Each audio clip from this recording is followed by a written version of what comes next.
What's up, guys? Welcome to another video. Happy to have you on here. So today I just want to present to you this little tool that maybe you might find some utility for. So it's called DevToys, and you can find it at devtoys.app. And basically what this tool is kind of a Swiss Army knife for developers.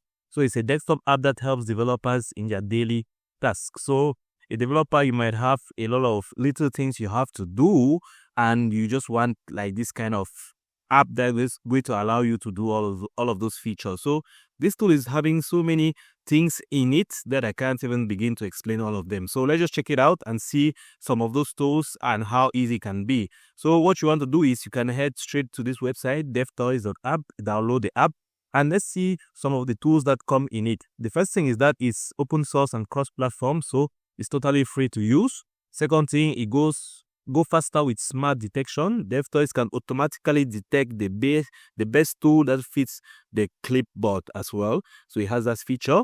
Integration with the system. You can easily integrate it with the Windows system so they can best find what you're trying to do.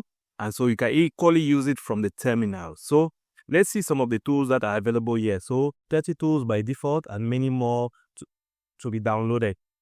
So in it, you're going to find a cron parser, date, JSON. So here you have converters. They can convert it into these different formats: JSON array to table, CSV, JSON, YAML, number base. You can have equally a text, live composer, markdown preview, and so many other things: encoders, formatters, generators, graphics, color blind simulator, image converter, testers, and then third-party tools: duplicate detector, file splitter, JSON schema, JSON to PHP, JSON to C#, PLG compressor. So it just has so many tools in it, so I can't really go through all of them. So this little tool is going to allow you to do so much in it. So if you are trying to convert things, if you're trying to test things, if you're trying to optimize your graphics, and so many other things. So it's just a little Swiss Army knife, that you can check out and always make use of it. As a developer,